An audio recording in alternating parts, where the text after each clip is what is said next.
Tadi sudah kita kerjakan menggunakan rumus yang langsung, yaitu Hmax adalah V0 kuadrat sin kuadrat alfa per 2G, maka hasilnya adalah 45 meter.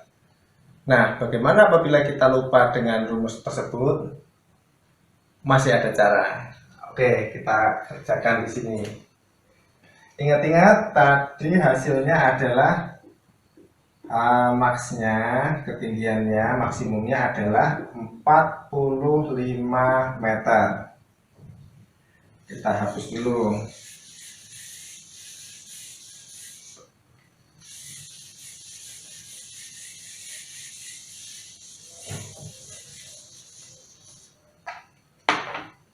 Hmax-nya 45 meter. Apabila kita lupa rumus yang langsung, kita bisa mengkaitkan.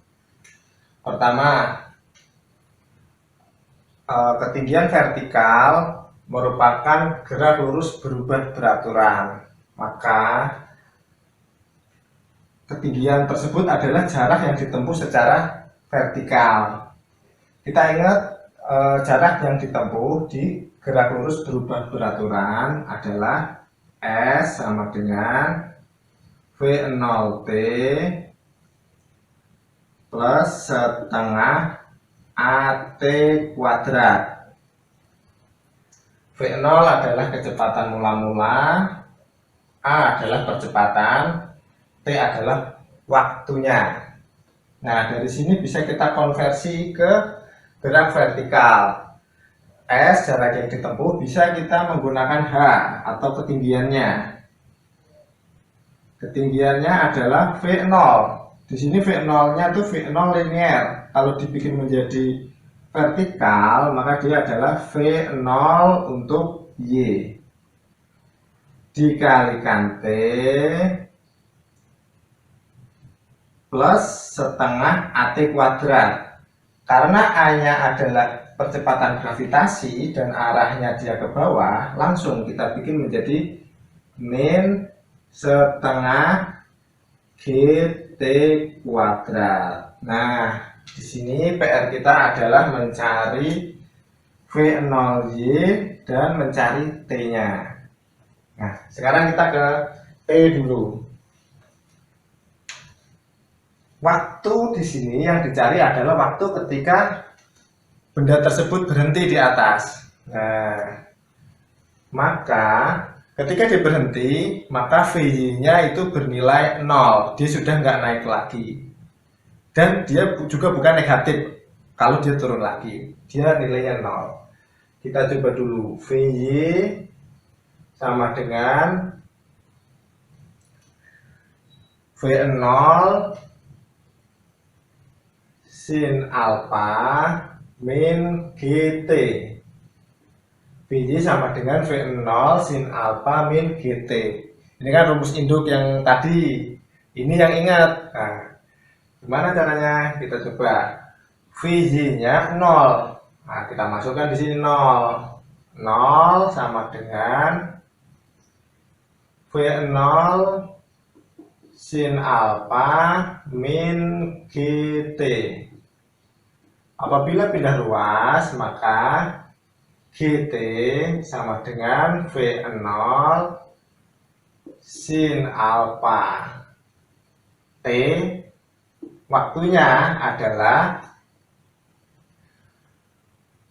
V0 sin alfa per G. Nah, bisa kita masukkan. V0-nya berapa? 60 meter per sekon. Kita masukkan di sini 60 dikalikan sin alfa. Alfanya atau elevasinya adalah 30. Maka ditulis sin 30 per G. G-nya 10. Kita cari 60 dikali setengah, karena nilai sin 30 adalah setengah dibagi 10. Maka didapat T-nya waktu ketika dia di puncak adalah 3. 3 di sini artinya adalah 3 sekon atau 3 detik. Dapat. Waktunya 3 detik. Terus sekarang kita ke V0Y. V0Y-nya berapa? Kita masukkan di sini. Saya hapus soalnya.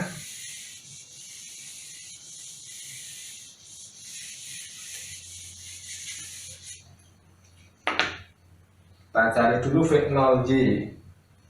Dari rumus mana? Rumus ini VY-nya. Bisa. VY sama dengan V0 sin alpha min GT.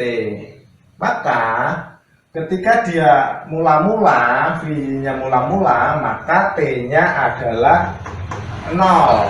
Ketika dia mula-mula, maka T-nya adalah 0. Maka bisa kita masukkan V0-nya tadi 60. 60 dikali sin 30. Nggak usah ditulis karena min GT. Sesuatu kalau dikalikan 0 kan 0. Sudah nggak ada di sininya. Sin 30 itu setengah. Setengah kali 60 artinya adalah 30. Oke, dapat. VY-nya dapat. VY ketika detik pertama. Berarti V0Y. V0Y-nya dapat. T-nya dapat. Saya tulis di sini. T-nya dapat, yaitu 3.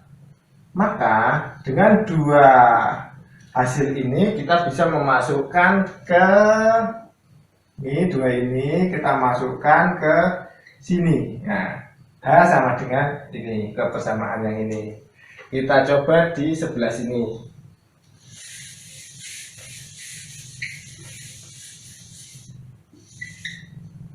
Coba dulu. Saya tulis lagi persamaannya. H sama dengan V0Y dikalikan T min setengah GT kuadrat. Berapakah hanya? Nah, V0Y, berapa V0Y-nya? 30. 30 dikalikan T-nya. T-nya 3. Dikurangi setengah dikali 10 dikalikan 3 kuadrat. 90 dikurangi 45. Berapa dia? Hanya 90 kurang 45, yaitu 45 meter. Karena ini ketika dia berada di atas ketika berhenti, maka ini merupakan H maksimum. Sama. Di sini memang menggunakan persamaan yang memutarbalikkan rumus-rumus tersebut.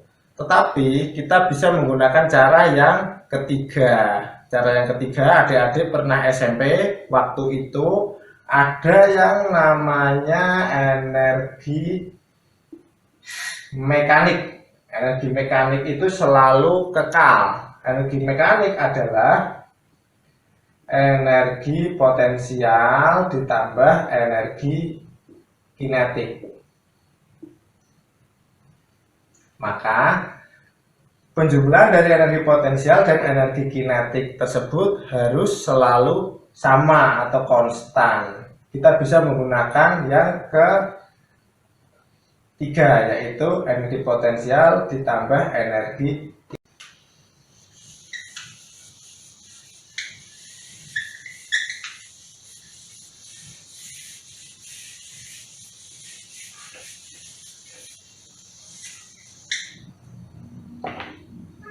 Apabila ada sebuah benda yang dilemparkan ke atas atau benda yang dijatuhkan ke bawah, maka berlaku bahwa energi mekaniknya adalah sama. Sebuah peluru apabila dilemparkan vertikal ke atas, mula-mula ketika dia di bawah, maka energi kinetiknya akan besar.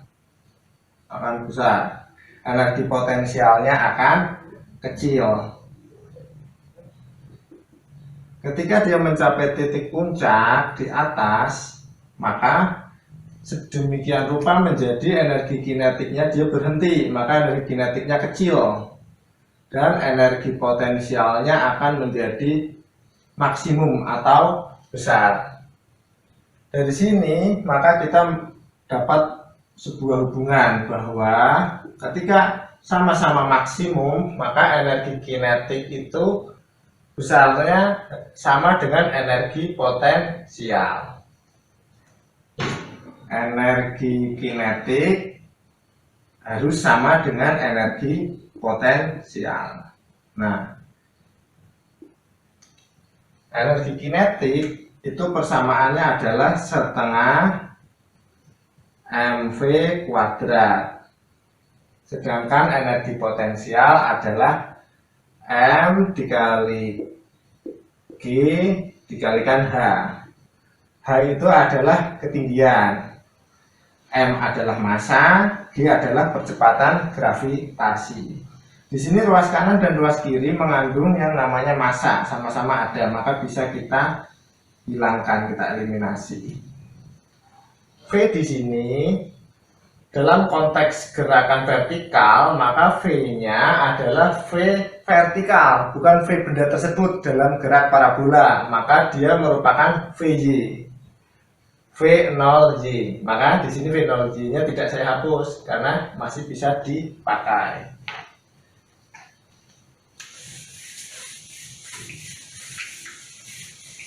Ingat tadi hasilnya adalah 45 meter. Kita coba. Setengah V kuadrat sama dengan G dikalikan H. Setengah dikalikan V kuadrat. V-nya menggunakan V0Y. Maka setengah dikalikan 30 kuadrat sama dengan 10 dikalikan H. Nah, dapat H. H ini adalah H maksimal atau H maksimumnya.